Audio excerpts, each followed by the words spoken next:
بسم الله الرحمن الرحيم، ورجعت لكم فيديو جديد. الفيديو النهارده مختلف شويه. طبعا كلكم نزلت لكم كده فيديو شورت قصير كده، او تقريبا كنت بحمسكم بالديكور اللي احنا كنا عاملينه في يوم عيد ميلاد ميرنا. ده كان الديكور كامل، بس بصراحه تفاصيله ان شاء الله هنزلها لكم في فيديو منفصل.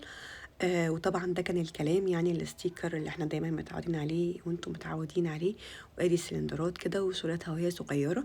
طيب اول حاجه هنا الفكره دي برضو باذن الله انا عملتها يعني جديده.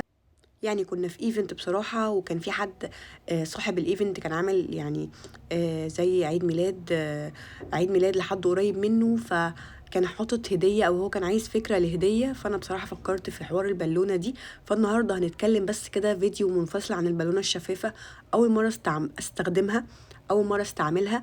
فتعالوا بقى كده يعني نشوف عملت ايه، والفكرة دي لو عايزين تشوفوا ايه اللي جوه الهدية دي او ايه اللي جوه البالونة دي وانا عملت كده ازاي، استنوا لحد اخر الفيديو معايا باذن الله هتشوفوها.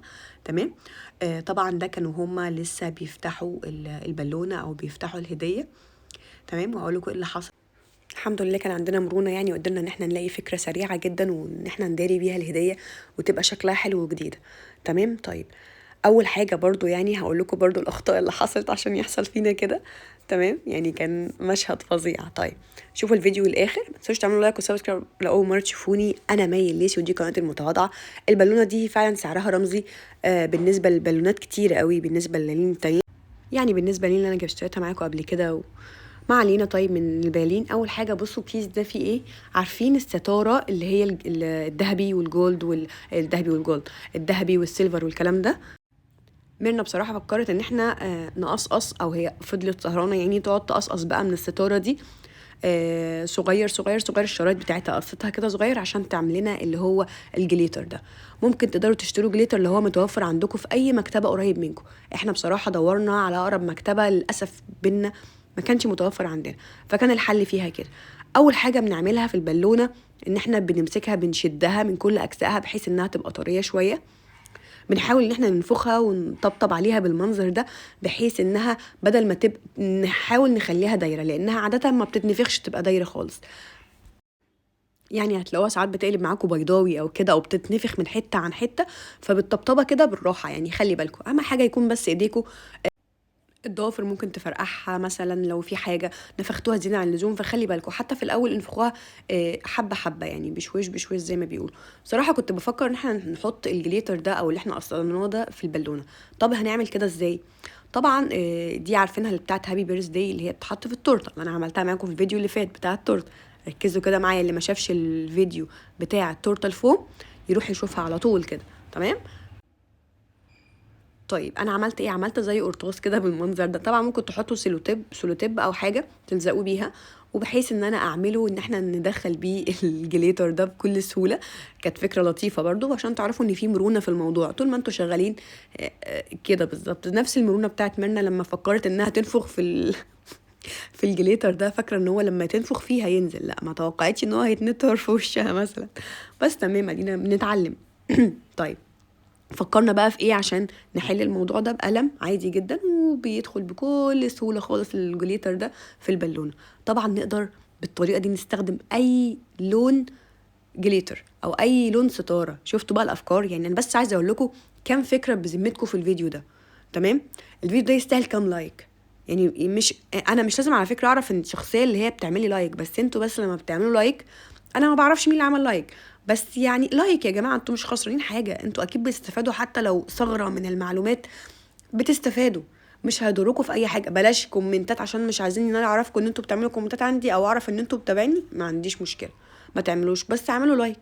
لكن الناس اللي هي ال الاصيله اللي متابعاني من زمان وبتقعد تعلق لي على كل فيديو، دول على راسي على راسي على راسي يعني. الطبطبه بقى دي بتعمل ايه؟ بتعمل زي حراره كده او كهرباء زي ما بيقولوا، او حراره كده، بحيث انها بيلزق الجليتر ده في البالونه. فخلي بالكم اي جانب انتوا حاسين ان انتوا محتاجين تعملوا فيه بالطبطبه دي كده، او بالطريقه اللي انا بعمل زي حراره كده او حاجه كده. شفتوا ادي الفكره كام دلوقتي اللي في الفيديو؟ 4 أو 5. وبنربطها بايدينا او باستك عادي جدا، وبنقدر برضو نربطها بالبالونه المكرونه. بس سهله جدا، عملت لها عقده كده بالراحه. هي بالونه سلسه جدا. اول مره كنت شفت البالونه دي شفتها، عارفين انتوا بتتباع مثلا، ناس كتير قوي بتبيعها اللي هي بتحط عليها نور، بتتنفخ وبيتحط عليها نور وبيبقى بحجارة او بعصاية كده، الاطفال كتير بتلعب بيها. تمام، فانتوا برضو ممكن تشوفوها كده، لو انتوا مش عندكم متوفرة كده ممكن تجيبوها اللي بالنور وتستخدموا النور في حاجات تانية، استخدامات تانية. دي كانت اول واحدة عملتها، كنت مبسوطة منها جدا، وبصراحة فرقت جدا في شكل البالون. يعني شايفين البالونة السيلفر اللي هناك دي، هي صيني صحيح، بس يعني ما كانتش عجباني قوي بصراحة. بس اللون طبعا الابيض ده، دي بالونه تحس انها البالونه لوحدها ب 100 جنيه اصلا يعني بصراحه. تمام، فرقت جدا في الشكل وفي كل حاجه. ف اللايك، لايك، وتعالوا لي على الانستجرام اعملوا لي متابعه ارجوكم يعني، وتابعوني على التيك توك، وتابعوني كده يعني، ظبطوني يا جماعه. لا يعني، لا يعني انا بظبطكم اهو في كل الافكار اللي في الدنيا. تمام.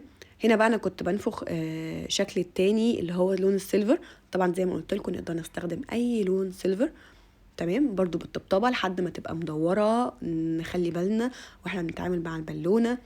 بننفخها اول مره وبعدين نطلع منها الهواء وبنعملها. وبنفس الفكره برضو ميرنا كانت قصه من ستاره سيلفر، قصه الشراشيب دي كده برضو قصه سيلفر، فكان الموضوع لطيف جدا. وبالقلم بنحاول ان احنا نزودها.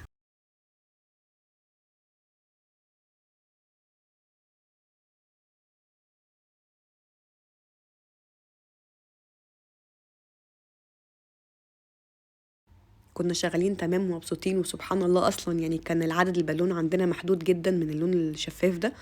وبرضو عملنا الحرارة دي علشان تتجمع البالونة في كل حتة. ومبسوطين بيها جدا يعني، كنا فرحانين جدا من شكلها. كانت أول مرة حقيقي إن أنا أنفخ البالونة دي وأستخدمها. أنا صريحة معاك أهو في كل حاجة. ممكن أكون تقريبا استخدمتها في البالونة اللي هي شفافة في أيام فنل بالنور، ممكن عشان برضو الزهايمر انتوا عارفين. وفي لحظة من اللحظات وإحنا شغالين تقريبا ضافر حد فينا او اتعورت يعني، كنا ميتين كنت بص عايزه اضحك، ميرنا زعلت يا عيني، بس تمام يعني ليلتها عدت وكانت زي الفل. وعملنا طبعا واحده تانية وبنربطها في الستاند طبعا بالبالونه اللي هو المكرونه زي ما قلت لكم، وبندخلها يا في البلالين نفسها يا في الستاند الحديد او في خيط السناره اللي موجود جوه، يدوب بس بنلفها ونربطها ربطه او نلفها على اي بالونه. الموضوع بالنسبه لنا بسيط. وخلي بالكم في حاجه اسمها مرونه، ونقدر نكتسب اي حاجه في الدنيا. ما تنسوش تستنوا الهديه عشان تعرفوا الهديه كان فيها ايه. طيب، عملتي ايه يا مي بقى علشان تحولي البالونه الشفافه دي لبالونه لون تاني؟ كل اللي انا عملته انا نفخت البالونه برضو بنفس الفكره، دخلت فيها كان عندي عارفين الفل بتاع الهدايا ده، قدرت ان انا ادخل فيها كم فلايه كده صغننين، الفل بتاع الهدايا. تمام، برضو بنفس الفكره او نفس الطريقه. شوفوا انا قلت لكم فكره، دي الفكره الكام دي؟ ها، يا رب يكونوا لسه انتم متابعيني لحد دلوقتي، ما تكونوش بس كده. فين اللايك؟ طب يا جماعه يا رب اللي ما يعملش لايك، ها.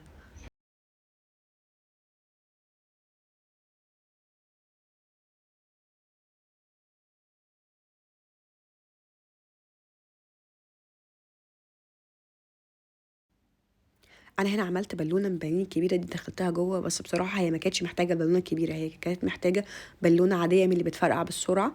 تمام، لان البالونه دي ما شاء الله كانت متينه قوي، هي دي صيني بس كانت متينه، ما كانتش عايزه تفرقع خالص يعني. بس احنا بقى يعني هعملها لكم بقى في فيديو لوحدها بقى الفكره دي يعني بصراحه. اديني كنت بجرب يعني، برضو دي كانت تجربه ليا، بس المهم ان احنا حاولنا نحط الهديه جوه البالونه الرمادي. تمام، وقدرنا ان احنا انا كده حرقت الهديه. قدرنا ان احنا ننفخها. وطبعا بصوا ربطناها بقى وظبطتها برضو شويه حاجات كده وحبشتكنات. تمام، واتمنى لو انتوا لسه بتشوفوني يكون الفيديو عجبكم.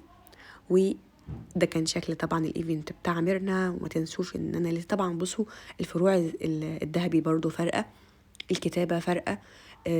دخلنا سلندر، دخلنا باك اسود كده مع مع الايه، مع تفاصيل الستاند الذهبي القمر ده. فقولوا لي كده رايكم في الايفنت ده اصلا كله على بعضه عامل ازاي. تمام، ده كان شكل الهديه بعد ما خلصناها. حاولنا نعملها زي البوكيه كده، بس بصراحه برضو انا كانت كل الامكانيات ما كانتش عندي قوي، لان انا عاملاها وانا مش عامله حسابي ان انا هعملها. ده كل البالين دي كانت احتياطي في الايفنت اللي احنا كنا عاملينه. تمام، خلاص خلصنا وكنا مستنيين جدا رد فعل البنوته. وبدأنا ان طبعا هي بصراحة ما كانش ليها حل غير انها تتقطع بسكينة. حاولنا نعملها بدبوس، كان صعب شوية، البالونة اللي جوه كانت متينة شوية، وكانت هي دي الفكرة وكانت دي المفاجأة. واتمنى يكون الفيديو عجبكم. ما تنسوش تدعولي كتير جدا جدا الفترة دي، وبجد شكرا لو انتوا لسه متابعيني لحد اخر لحظة. قولي رأيكم كده في الكومنتات من الفيديو كده.